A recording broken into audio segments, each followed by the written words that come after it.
السلام علیکم ورحمۃ اللہ وبرکاتہ۔ عزیز طالبات، آج ہم اپنے لیکچر نمبر 8 کے ساتھ حاضر ہیں، اور ہم نے جو سورۃ الانفال کا الدرس الاول کا جیم شروع کیا تھا، رکوع تیسرا رکوع، اور اس کی کچھ آیات اور ابھی ہمارے پاس موجود ہیں جن کا ترجمہ اور تفسیر ہمیں آج کرنی ہے۔ ٹھیک ہے طالبات، اس کو ہم شروع کرتے ہیں۔ آپ کو یاد ہوگا ابھی ہم نے پیچھے پڑھا تھا کفار کے بارے میں، یعنی اہل کفار کو اللہ رب العزت نے بدترین یعنی کہ بدترین چوپائے قرار دیا تھا، اور اس کی وجہ وہی تھی کہ حق کو قبول کرنے کی، حق کو یعنی کہ وہ ان کے اندر سماعت کا جو آخری درجہ تھا اس کے بارے میں ہم نے ذکر کیا تھا کہ نہ وہ حق کے بارے میں اس کو سنتے ہیں، نہ سمجھتے ہیں، اور نہ ہی اس پر اعتقاد یقین کرنے کے بعد نہ عمل کرتے ہیں۔ ٹھیک ہے، صرف سننا ہی کافی نہیں، سننے کے لیے تو دوسرے تمام درجات کا ہونا ضروری تھا۔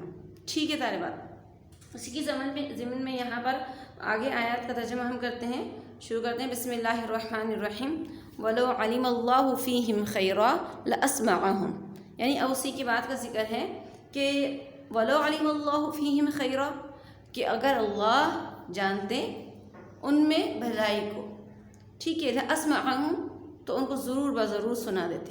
اس کا سب سے بہترین ترجمہ پتہ ہے کیا یہ ہوگا کہ وَلَوْ عَلِمَ اللَّهُ فِيهِمْ خَيْرًا، اگر اللہ کے علم میں ہوتا ان میں بھلائی کے بارے، بھلائی یعنی ان میں بھلائی ہے، یہ اللہ کے علم میں ہوتی، لَأَسْمَعَهُمْ، تو ان کو ضرور بضرور سنا دیتے، یعنی ان کو حق کو قبول کرنے کی جو صلاحیت ہے وہ ان کو اللہ تعالیٰ عطا کر دیتے۔ تو یہاں پر مراد یہ ہے کہ ان کے اندر حق کی صلاحیت یعنی حق کو قبول کرنے کی صلاحیت موجود ہی نہیں ہے، تو اس وجہ سے اللہ رب العزت نے ان کو یہاں پر جو حق کو سننے کی جو صلاحیت ہے وہ بھی ان کے اندر پیدا نہیں کی۔ تو یہاں پر اس بات کا ذکر کیا گیا کہ وَلَوْ عَلِمَ اللَّهُ فِيهِمْ، کہ اگر اللہ جانتے یعنی اللہ کے علم میں ہوتا، یعنی اگر ان میں بھلائی ہوتی تو وہ ضرور بضرور کس کے علم میں ہوتی؟ اللہ کے علم میں ہوتی۔ تو خلاصہ یہ ہوا کہ ان میں کوئی بھلائی تھی ہی نہیں، اور بھلائی سے مراد یہ ہے کہ ان میں حق کو قبول کرنے کی صلاحیت تھی ہی نہیں، اگر ہوتی تو وہ اللہ کے علم میں ضرور ہوتی۔ ٹھیک ہے، تو لَأَسْمَعَهُمْ، اللہ ان کو ضرور سنا دیتے۔ وَلَوْ أَسْمَعَهُمْ، اور اگر یعنی کہ اگر ایک اس بات کو یہ بھی سمجھ لیں کہ اگر ان کو سنا بھی دیں، یعنی ان کے اندر یہ صلاحیت بھی پیدا ہو جائے کہ وہ سن بھی لیں، یعنی حق کی بات کو سن بھی لیں، لَتَوَلَّوْا وَهُمْ مُعْرِضُونَ، تو وہ کیا کریں گے؟ حق کو سننے کے بعد ان کی حالت یہ ہوگی، وہ کیا کریں گے؟ منہ موڑ لیں گے، اعراض کر لیں گے۔ یعنی اگر ان کے اندر حق کو قبول کرنے، حق کو سننے کی صلاحیت موجود ہوگی بھی، تو اب ذرا سا اس کی ذرا سا تفصیل یہاں پر تھوڑی سی آپ جان لیں۔ یہاں پر ایک لفظ ہے، آیت میں ایک لفظ کا ذکر ہے، خیرہ۔ خیر کے جو لفظی معنی آتے ہیں وہ بھلائی کے معنی میں آتے ہیں، اور یہ اس آیت میں بھلائی سے مراد کیا ہے؟ بھلائی سے مراد حق کا طلب کرنا، یعنی حصول حق ہے، یعنی حق کو حاصل کرنے کی طلب کا پیدا ہونا۔ جیسے مثال کے طور پر آپ علم حاصل کر رہی ہیں، اور آپ کے اندر علم حاصل کرنے کی صلاحیت اور اس کی خواہش ہے، طلب ہے، تو تبھی تو آپ علم حاصل کر رہی ہیں۔ اب جب یہ طلب ہی نہیں ہوگی تو آپ علم بھی حاصل نہیں کریں گی۔ تو طلب حق کا پیدا ہونا دل کے اندر یہ ضروری ہے۔ تو یہاں یہی مراد ہے کہ خیرہ سے کیا مراد ہے؟ طلب حق، کیونکہ جو طلب ہوگی نا، جب طلب ہوگی تو اس کے بعد ہی مزید اور دیگر چیزوں کے دروازے کھلیں گے، جیسے کہ سمجھ کے، فہم کے، غور و فکر کے، یقین کے، اور پھر عمل کے، اس کے دروازے بعد میں اس کے بعد کھلتے ہیں۔ طلب پیدا ہوتی ہے، طلب کے بعد انسان اس چیز کو حاصل کرتا ہے، اس کو سیکھتا ہے، اس کو سمجھتا ہے، اور سمجھنے کے بعد اس پر کیا کرتا ہے؟ عمل کرتا ہے۔ تو ان کے اندر طلب حق ہی نہیں ہے، یعنی اہل کفار کی جو حالت تھی وہ یہ کہ ان کے اندر یہ جو حق کو حاصل کرنے کی یا اس کو طلب کرنے کی جو خواہش تھی نا، صلاحیت تھی، وہی ان میں نہیں تھی۔ تو جب یہ چیز، یہ جو بھلائی ہے، یہ طلب حق کا حق خواہش کرنا یا اس کی صلاحیت کا ہونا، یہ جب موجود نہیں ہے تو تمام چیزوں سے وہ محروم ہے۔ در حقیقت جب یہ بھلائی، اس بھلائی سے وہ محروم ہے، یعنی خیرہ، یعنی وہ حق کو قبول کرنے سے، حق کی طلب سے وہ محروم ہے، تو وہ ہر بھلائی سے محروم ہے۔ اور جب وہ ہر بھلائی سے محروم ہوں گے تو یہ ان کی جو کیفیت ہوگی وہ ایک محرومی کی حالت ہوگی۔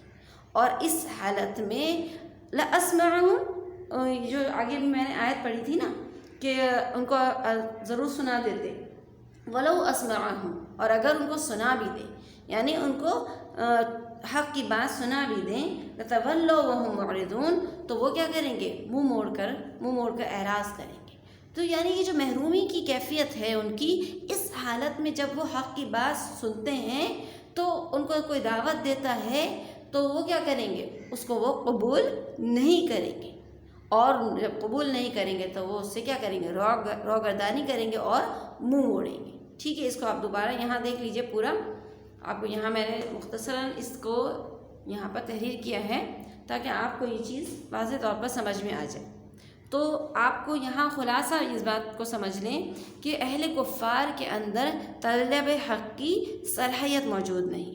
جب یہ صلاحیت موجود نہیں تو وہ تمام بھلائیوں سے کیا ہیں؟ محروم ہیں۔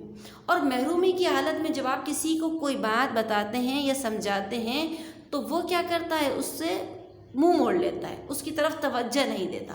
یہی حالت اہل کفار کی تھی کہ اس محرومی کی حالت میں جب وہ آیات الہیہ کو سنتے تو وہ کیا کرتے؟ اس کو قبول نہیں کرتے اور اس سے کیا کرتے؟ روگردانی کرتے، اعراض کرتے۔ ٹھیک ہے، یہاں پر اس آیت کا آپ کو فہم سمجھ میں آ گیا ہوگا، اس کی تفسیر ہم نے معلوم سمجھ لی۔ اب آگے اگلی آیت کی طرف آ جائیں۔ اگلی آیت کو آپ دیکھیے گا کہ یہاں پر ہماری جو اگلی آیت ہے، جو ابھی ہم نے اس آیت کو پڑھا ہے، اس کے بعد والی جو آیت ہے ہماری، یا ایھا الذین آمنوا، یا ایھا الذین آمنوا استجیبوا للہ وللرسول، یہاں پر اس کے بعد یہی آیت ہے۔ ابھی آپ کو واضح طور پر یہاں پر یہ نظر آ جائے گا کہ یہ آیت آپ یہاں دیکھ سکتی ہیں۔ اب دیکھیے گا، اب اس آیت کا ترجمہ اور اس کی تفسیر اور اس کے بارے میں کچھ احکامات ہیں اور کچھ مسائل ہیں، ایک مسئلہ ہے، اس کو بھی ہم یہاں ذکر کرتے ہیں۔ ٹھیک ہے، یا ایھا الذین آمنوا استجیبوا للہ وللرسول، اے ایمان والوں جواب دو، یعنی لبیک کہو، استجیبو جواب دو یا پھر قبول کرو، للہ اللہ کی، وللرسول اور رسول صلی اللہ علیہ وسلم، یعنی اے ایمان والوں تم اللہ اور رسول کی کو جواب دو، اذا دعاکم، جب وہ تمہیں پکاریں، جب وہ تمہیں بلائیں، لما یحییکم، ایسی چیز کی طرف جو تمہیں زندگی بخشے، لما ایسی چیز کی طرف، یحییکم جو تمہیں زندگی بخشے، یعنی کہ اللہ، اس سے تو یہ بات ظاہر ہو گئی کہ اللہ اور رسول صلی اللہ علیہ وسلم ایمان والوں کو یا انسانوں کو کس چیز کی طرف دعوت دیتے ہیں؟ حیات ابدی کی طرف، یعنی ایسی چیز کی طرف جو انہیں کیا کرتی ہے؟ زندگی بخشتی ہے۔ ٹھیک ہے، یہ چیز تو آپ کو سمجھ میں آ گئی ہوگی۔ اب آ جائیں، یہاں پر کچھ چیزیں ہیں اور کچھ یعنی اس میں ایک مسئلہ بھی ہے اور ایک اس کے ضمن میں ایک واقعہ بھی آپ کو ذکر کروں گی۔ یہاں پر یہ جو یحییکم ہے، اس سے مراد ہے حیات۔ حیات کا مطلب کیا ہے؟ زندگی۔ اب اس کے بارے میں مختلف اقوال ہیں تفاسیر کی کتابوں میں کہ یحییکم یعنی حیات سے مراد کیا ہے۔ تو یہاں پر کچھ اقوال میں نے یہاں پر لکھے ہیں۔ ایک قول کے مطابق حیات سے مراد ایمان ہے، کیونکہ دیکھیں جس کے اندر ایمان ہوگا وہ کیا ہوگا؟ زندہ ہوگا، اور جس کے اندر ایمان نہیں ہے وہ مردہ ہوگا۔ یعنی کافر کیا ہوتا ہے؟ ایمان نہ ہونے کی وجہ سے مردہ ہوتا ہے۔ ٹھیک ہے، اور ایک قول کے مطابق حیات سے مراد قرآن کریم ہے، یعنی ہے نا اذا دعاکم لما یحییکم، تمہیں ایسی چیز کی طرف بلائیں جو تمہیں زندگی بخشے، یعنی قرآن کریم ایک قول کے مطابق قرآن کریم ہے حیات سے، کیونکہ دیکھیں قرآن کریم میں جو زندگی، دنیا اور آخرت کی جو زندگی ہے اور کامیابی ہے وہ مخفی ہے، قرآن کریم کے احکامات پر عمل کر کے اس راستے پر چل کر، صراط مستقیم کے راستے پر چل کر انہیں حیات ابدی حاصل ہوتی ہے، ٹھیک ہے مومنین۔ ایک قول یہ بھی ہے کہ حق ہے، حیات سے مراد کیا ہے؟ حق ہے، یعنی کہ اللہ اور رسول کس کی طرف بلاتے ہیں؟ حق کی طرف۔ اور ظاہر بات ہے حق کیا کرتا ہے؟ زندگی بخشتا ہے، حیات دیتا ہے، ٹھیک ہے۔ یہاں پر اب دوبارہ اس آیت کا ترجمہ سمجھ لیں۔ اے ایمان والو، جواب دو، لبیک کہو اللہ اور رسول کا، اذا دعاکم لما یحییکم، جب وہ تمہیں ایسی چیز کی طرف بلائیں جو تمہیں زندگی بخشے۔ تو یہاں پر ایمان والوں کے لیے اللہ اور رسول کی پکار پر لبیک کہنے کا حکم آیا ہے، ٹھیک ہے۔ اب آ جائیں یہاں پر ایک واقعہ ذکر کرتی ہوں، اس کے بعد میں آپ کو اس کا ایک مسئلہ بھی بیان کروں گی۔ اس آیت کے بعد جو میں نے آپ کو واقعہ حدیث کے ضمن میں بیان کروں گی، اس حدیث کے ضمن میں فقہاء کرام ایک مسئلہ بیان کرتے ہیں، ٹھیک ہے۔ وہ مسئلہ تو میں نے یہاں پر مختصراً انداز میں درج کر دیا ہے، لیکن میں آپ کو ایک واقعہ بیان کرتی ہوں کہ اس آیت کے ضمن میں، یہ جو آیت ہے نا، یا ایھا الذین آمنوا استجیبوا للہ وللرسول، اس کی ضمن میں احادیث کی کتابوں میں ترمذی و نسائی میں حضرت ابو ہریرہ رضی اللہ تعالی عنہ سے ایک روایت نقل ہے، اور اس میں یہ ہے کہ ایک مرتبہ نبی کریم صلی اللہ علیہ وسلم نے ابی بن کعب رضی اللہ تعالی عنہ کو بلایا، اور اس وقت ابی بن کعب رضی اللہ تعالی عنہ نماز پڑھ رہے تھے، ٹھیک ہے۔ وہ نماز پڑھ رہے تھے اور جلدی جلدی وہ نماز پوری کر کے وہ پھر نبی کریم صلی اللہ علیہ وسلم کی خدمت میں حاضر ہوئے۔ تو آپ صلی اللہ علیہ وسلم نے ابی بن کعب رضی اللہ تعالی عنہ سے فرمایا کہ میرے پکارنے پر، یعنی میرے بلانے پر تم نے تاخیر کیوں کی، آنے میں دیر کیوں لگائی؟ تو پھر ابی بن کعب رضی اللہ تعالی عنہ نے فرمایا کہ یا رسول اللہ، میں نماز میں تھا، یعنی اس وقت وہ میں حالت نماز میں تھا۔ تو آپ صلی اللہ علیہ وسلم نے اس وقت ابی بن کعب رضی اللہ تعالی عنہ کے سامنے یہ آیت، یعنی یہ آیت پڑھی اور فرمایا کیا تم نے اللہ کا یہ ارشاد نہیں سنا؟ استجیبوا للہ وللرسول اذا دعاکم، یہ آیت نبی کریم صلی اللہ علیہ وسلم نے پڑھی۔ تو پھر ابی بن کعب رضی اللہ تعالی عنہ نے فرمایا کہ آئندہ میں اس کی اطاعت کروں گا، اگر حالت نماز میں بھی آپ مجھے بلائیں گے تو میں فوراً حاضر ہوں گا، ٹھیک ہے طالبات۔ تو اب یہ جو آپ نے واقعہ سنا، یعنی حدیث کے ضمن میں، تو اس حدیث کی بنا پر کچھ فقہاء کرام یہ بیان فرماتے ہیں، یہ مسئلہ بیان کرتے ہیں کہ دوران نماز رسول اللہ صلی اللہ علیہ وسلم آواز لگائیں، یعنی پکاریں یا وہ کوئی حکم دیں، تو اس وقت نماز کو قطع کر کے، یعنی نماز توڑ کر رسول اللہ صلی اللہ علیہ وسلم کی تعمیل کرنا، یعنی ان کے حکم کی تعمیل کرنا ہوگا، اور بعد میں یعنی وقت نماز ہو تو بعد میں نماز ادا کر لے، یا پھر اس کی پھر قضا ادا کرے۔ یعنی کیا حکم ہے کہ رسول اللہ صلی اللہ علیہ وسلم جب بھی کسی کو بلائیں تو وہ اگر نماز میں بھی ہے تو نماز کو قطع کر کے فوراً کیا کرے؟ اس کی تعمیل کرے۔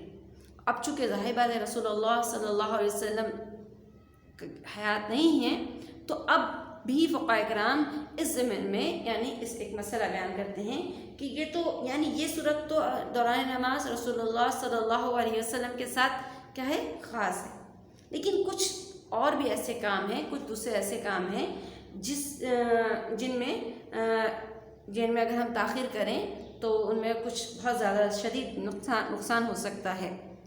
تو یہاں پر اسی کو ذکر کیا گیا کہ ایسے جو جتنے بھی کام ہیں ان میں مختصراً میں نے یہاں پر آپ کو تحریر کیا ہے کہ مثال کے طور پر اگر کوئی نابینا کنویں کے قریب پہنچ گیا یا کسی گڑھے کے قریب پہنچ گیا، یا مثال کے طور پر کسی بھی آدمی کو کوئی موذی جانور ہے یعنی سانپ وغیرہ ہے وہ ڈسنے والا ہے، تو ایسی حالت میں اس وقت حکم یہ ہے کہ نماز فوراً توڑ دیں اور اس کو بچانے کا حکم ہے، اور بعد میں نماز کی کیا کریں؟ قضا کریں، ٹھیک ہے۔ یہ فقہاء کرام نے اس کا مسئلہ بیان کیا ہے۔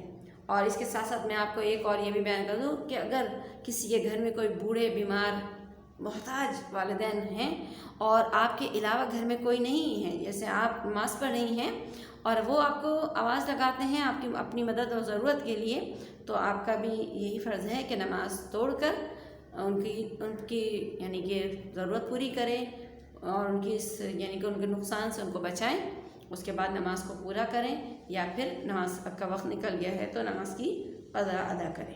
ٹھیک ہے طالبات، امید ہے یہ آپ کو آج سمجھ میں آ گیا ہوگا یہ مسئلہ۔ اب ہم اپنی اگلی آیت کی طرف آتے ہیں، اور اسی آیت کا دوسرا جو جز ہے وہ یہاں پر میں نے تحریر کیا، آپ اس کو دیکھیں۔ بسم اللہ الرحمن الرحیم۔ وَاعْلَمُوا أَنَّ اللَّهَ يَحُولُ بَيْنَ الْمَرْءِ وَقَلْبِهِ وَأَنَّهُ إِلَيْهِ تُحْشَرُونَ۔ وَاعْلَمُوا اور جان لو کہ ان اللہ کہ اللہ تعالیٰ یحول حائل ہے، آڑ بنے ہوئے ہیں، بین المرء آدمی وقلبہ اور اس کے دل کے درمیان، یعنی اللہ رب العزت آدمی اور دل کے درمیان آڑ بنے ہوئے ہیں، حائل ہیں۔ وَأَنَّهُ إِلَيْهِ تُحْشَرُونَ اور یہ کہ اسی کی طرف تم سب جمع کیے جاؤ گے۔ ٹھیک ہے، اچھا اب یہاں پر اس آیت کے یہ جو یہاں پر میں نے بھی آیت تلاوت پڑھی ہے، وَاعْلَمُوا أَنَّ اللَّهَ، اس آیت کے دو مطالب بیان کیے جاتے ہیں کہ اللہ رب العزت کس طرح سے حائل ہیں اور حال آڑ بنے ہوئے ہیں۔ ایک تو معنی یہ لیا جاتا ہے کہ اللہ تعالیٰ بندے اور اس کے دل کے درمیان، ٹھیک ہے، کہ اللہ آدمی اور اس کے دل کے درمیان اللہ تعالیٰ کی جو قضا ہے، ٹھیک ہے، جو موت کا جو فیصلہ ہے وہ حائل ہے، وہ رکاوٹ ڈالے، کسی بھی وقت اس کو موت آ سکتی ہے۔ تو لہٰذا جب بھی اس کے دل میں کسی نیک کام کا خیال آتا ہے یا کوئی گناہ سے بچنے کا اسے موقع ملتا ہے تو اسے وہ فوراً کرنا چاہیے۔ ایسا نہ ہو کہ وہ ادھورا رہ جائے اور موت کی وجہ سے وہ کام وہ کر نہ سکے اور اس کو موت آ جائے۔ تو ایک مطلب تو یہ ہے کہ قضاء الہی یعنی موت کا جو فیصلہ ہے وہ آدمی اور اس کے دل کے درمیان حائل ہے، اور یہ سب ہم جانتے ہیں۔ ایک صحابی رسول صلی اللہ علیہ وسلم کا قول ہے کہ جب میں قدم اٹھاتا ہوں تو مجھے یہ نہیں معلوم کہ میں قدم رکھ بھی سکتا ہوں یا نہیں، اور اگر رکھتا ہوں تو مجھے یہ نہیں معلوم کہ میں قدم اٹھا پاؤں گا بھی یا نہیں۔